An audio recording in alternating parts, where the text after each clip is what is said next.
Hello guys, I'm Stefan. And I'm Leonard. And you're listening to Two Film Nerds podcast. Yes, where we talk about movies. Yeah, we talk about movies, we rate them, we share our opinions. Yeah. What are we doing today? Okay, today we're covering Nosferatu.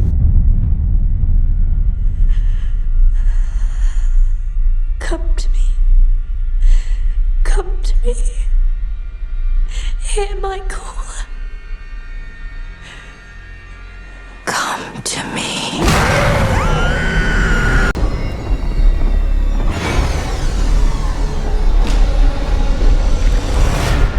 He is coming. He is coming. He is coming to us.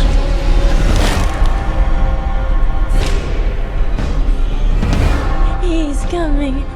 Who is coming to you, my child? We are here encountering the vampire.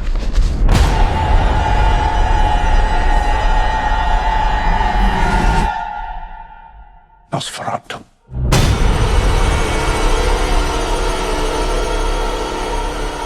Yes. It is the latest movie from director Robert Eggers. Yes. And he's known for Lighthouse, Northman.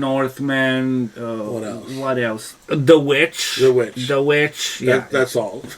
no, he has a lot of. And I haven't seen a single one of his earlier movies. Really? Is this the first movie of his? This is my first Robert Eggers movie. I've seen the most. Beside, I haven't seen Northman actually. Yeah. Okay. Yeah. Well, he is a director with his, let's say, old cinematic language. Yeah. Yeah. And so, his latest movie from 2024 is Nosferatu. Yes, it is. And it stars Lily Rose Depp, Yeah. Nicholas Hoult, and Bill Skarsgård. Yeah. Nepo kids. No, not And Nicholas. Nicholas is Not not, Nicholas, yeah. but Lily Rose and Bill are, yeah. Yeah, they are, but they're pretty good. I'd say Yeah. they all the acting is in this movie is very good. I think Bill already has a career. Yeah, of course he does. Behind him, he has done a lot of horror actually, and he has been It. Yeah. He has been the clown in the It. And I remember him from a bunch of Swedish things before he got international. Yeah. And there's also, what's his name? William Dafoe. William Dafoe Yeah, is in he it. has already worked with Eggers on The Lighthouse, I think. It seems like William Dafoe likes these kind of odder projects as well. I feel like Eggers is a type of the director like Tim Burton, where he gets this kind of cast that he works with, and then he tries to, then he uses them again multiple times. Yeah. So this time he was working with Bill, and on his previous movie Northman, he was working with his brother, actually Alexander Skarsgård. Yeah. So he's into Skarsgård, I would say. But this movie Nosferatu, it's based on Bram Stoker's Dracula. Yeah. But also on the original Nosferatu from 1922, I think. Is it 22? Yes, I think it is. Okay. And that 1922 movie was an unofficial version of Bram Stoker's Dracula. So they did that without having had without being allowed to do it from Bram Stoker. Okay.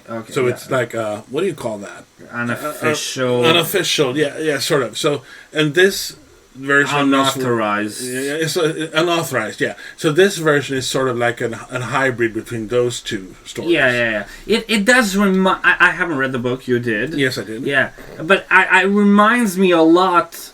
I don't have Nosferatu the original in my memory so strong, but Coppola's Dracula. Yeah. I do, and it reminds me a lot of that one. Because Coppola's Dracula is closer to the book than this one is, I would say. Yeah. But there are aspects of both. Yeah. And I think the original Nosferatu movie is, this one is closer to, that one is aesthetically closer. Yeah.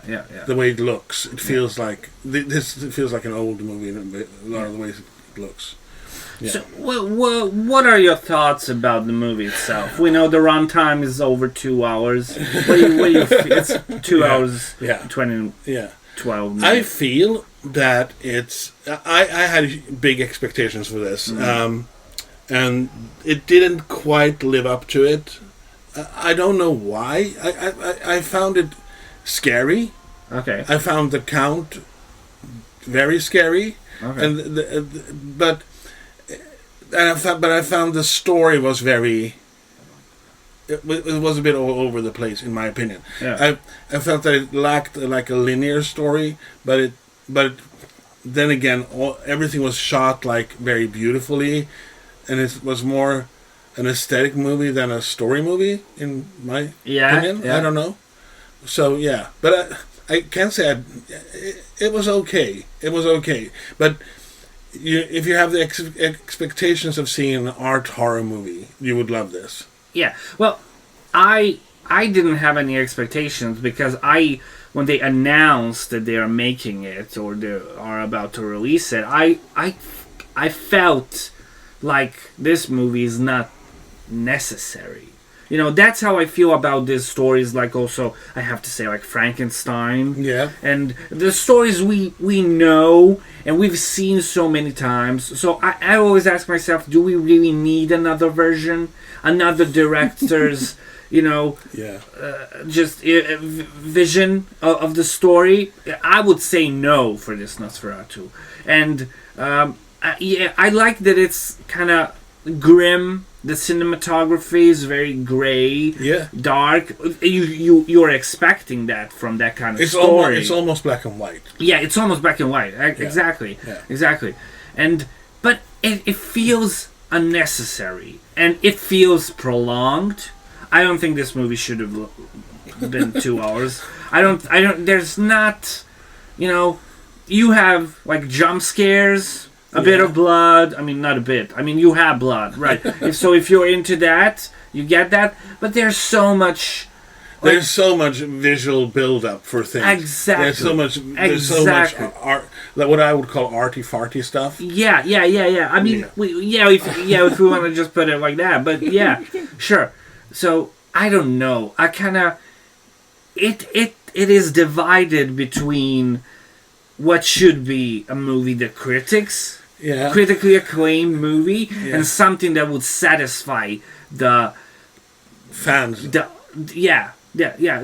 audience. But I think Eggers is sticking to his own vision, which is if you've seen this movie and seen his previous tryouts, you can tell. Oh yeah, that's kind of Robert Eggers' movie in total. So I think he stayed true to himself in that sense. That's cool. But I don't mind when they do the same story over and over and they try to remake it or stuff like that. I don't mind that at all. As long as they bring something new to it. Like for instance, Bram Stoker's Dracula is very different from the original Dracula movie from the 30s. Yeah. So that's a completely different thing. But even this one is because I feel maybe looking at through today's eyes, that first Nosferatu was like a comic, kind of comic-y. It was kind of comedy. Is that how you read it? I read it as horror. I don't know, but when you see the way he looks with his eyes popping out, and that's what I feel. That's what I feel like. This movie tries to look a bit like that, but in a more modern way. Exactly. I think it is a nice homage in some scenes. I just wish the story was a bit more linear. I just wish the story was not as focused on dreams and stuff, and that's what I wish. Yeah, there's a lot of sexual tension coming from Lily Rose. Yeah, and we've seen her in Idol, which is like a HBO show. Yeah, I think she's with Weeknd in it. Haven't seen. Yeah, it. she very sexual content, and here she's also playing She's been seduced by the Count Olaf. I want to hear I want to hear what grade you give it from 1 to 5. It's hard. But I don't know. I would give it 3. I would give it a 4 for the aesthetics, how it looks, because it looks really cool. And I would give it a 2 for the story, so it's a 3 for me too. Yeah. Okay. Yeah. Well, so that's kind of. Yeah. But I expected more. Yeah, I had no expectation. I just wanted to watch it, and I even watched it late. I feel because the hype is over and people were divided when it came out. But I remember seeing the trailer for this movie, and I thought it looked so cool and so mesmerizing. But when that maybe that's enough for. But when that trailer turns into 2-hour movie, then it's not that mesmerizing, right? True. You doze off a bit. Very true. Very true. Yeah. Okay. Yeah. So that's what we think. If you have any opinions about our opinions or your own about the movie, feel free to comment. And thank you for listening. Yeah. Bye. Bye.